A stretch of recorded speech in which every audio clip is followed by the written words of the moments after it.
Assalamualaikum warahmatullahi wabarakatuh. Perkenalkan, kami dari kelas J kelompok 9 mata kuliah Rancangan Usaha Agribisnis. Kali ini akan membahas hasil diskusi tentang buku Daring Startup pada bab 3 adaptasi. Kelompok kami beranggotakan Ferananda Koirul Umah dengan 3 NIM terakhir 051, Muhammad Raya Gumintang dengan 3 NIM terakhir 062, dan saya sendiri Maulana Abdillah dengan 3 NIM terakhir 084. Next.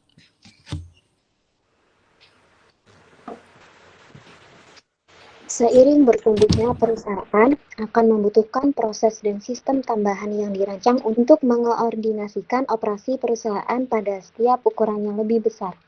Banyak startup yang ingin menjadi profesional, namun hal tersebut salah, justru akan membuat startup menjadi kaku dan birokratis. Kegagalan dalam perusahaan dapat disebabkan oleh fungsi atau departemen. Dari permasalahan tersebut dapat direntan dengan pendekatan split the difference atau membagi perbedaan. Pendekatan ini dilakukan dengan terlibat dalam sedikit perencanaan tetapi tidak terlalu banyak. Membangun organisasi adaptif. Seperti yang dicontohkan dari IMVU, di mana upaya menstandarisasi proses kerja dan penyiapan konsep kurikulum untuk karyawan baru, di mana insinyur baru akan diberi mentor, yang nantinya akan membantu karyawan baru dengan melalui kurikulum sistem, konsep, dan teknik yang diperlukan untuk menjadi produktif. Proses orientasi dapat dilakukan dengan bereksperimen dan revisi secara terus-menerus agar dapat menjadi lebih efektif dan tidak terlalu membebani dari waktu ke waktu. Jadi apa sih yang dimaksud dengan organisasi adaptif itu?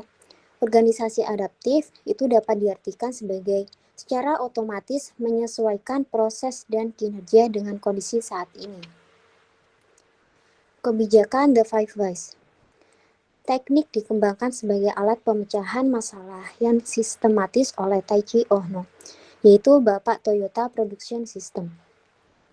Di mana penerapan The Five Whys ini yakni dengan membuat 5 pertanyaan, yang mana di dalamnya terdapat kata mengapa. Dari pertanyaan kelima tadi akan membantu mengungkap akar masalah dan memperbaikinya. The Five Whys dapat digunakan untuk investasi tambahan dan mengembangkan proses startup secara bertahap.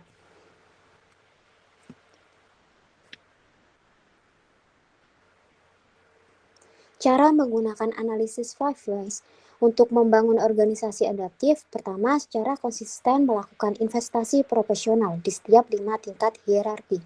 Dengan kata lain, investasi harus lebih kecil ketika gejalanya kecil, dan lebih besar ketika gejalanya lebih besar. Itulah mengapa pendekatan investasi profesional sangat penting. Kedua, dengan mengatur kecepatan otomatis. Semakin banyak masalah yang dimiliki perusahaan, semakin banyak perusahaan berinvestasi dalam solusi untuk masalah tersebut. Five Whys mencegah hal itu, memungkinkan tim untuk menemukan kecepatan optimal mereka. Kemudian berikut contoh The Five Whys oleh IMVU. Seperti contoh yang pertama, rilis baru menonaktifkan fitur untuk pelanggan. Mengapa? Karena server tertentu gagal.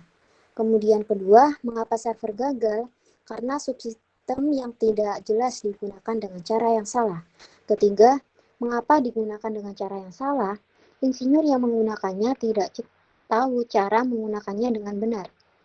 Keempat, kenapa dia tidak tahu? Karena dia tidak pernah dilatih. Kelima, mengapa dia tidak dilatih?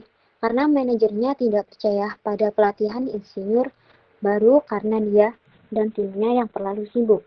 Jadi dari 5 pertanyaan ini dapat digunakan oleh IMVU untuk membantu mengungkap akar masalah agar bisa memperbaikinya.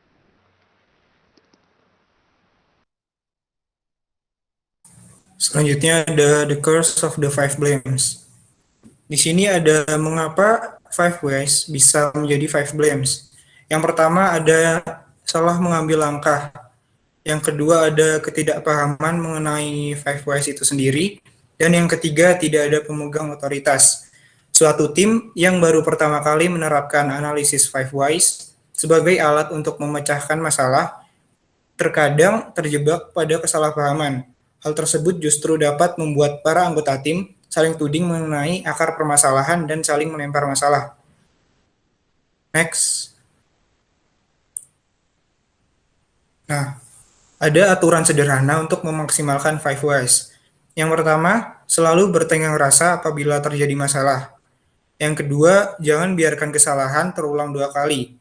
Five whys dapat berjalan jika lingkungan dan semuanya di dalamnya dapat saling percaya, anjuran untuk bersimpati, terutama terhadap orang lain, dan bagaimana mempersiapkan tim dalam menanam investasi yang proporsional guna pencegahan.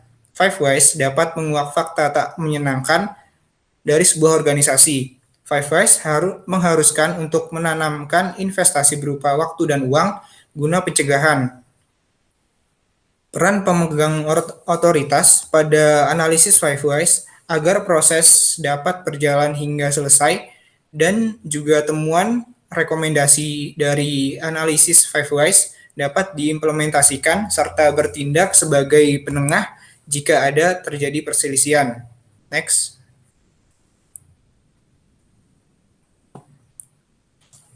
Selanjutnya ada Five Whys in action. Salah satu contohnya ada di IGN Entertainment yang menerapkan analisis Five Whys. Banyak permasalahan yang ditemukan dan membebani sejak lama.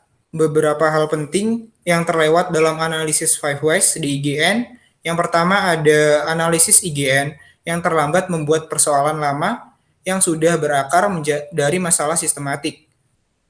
Yang seharusnya persoalan sebaiknya diselesaikan sedikit demi sedikit.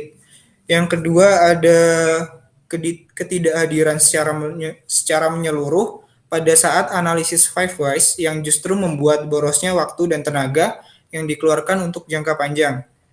Yang ketiga ada pemahaman konsep. IGN belajar dari pengalaman mengenai pentingnya pemahaman konsep Five Whys pada setiap anggotanya yang kurang mengerti sehingga analisis Five Whys dapat berjalan lebih maksimal.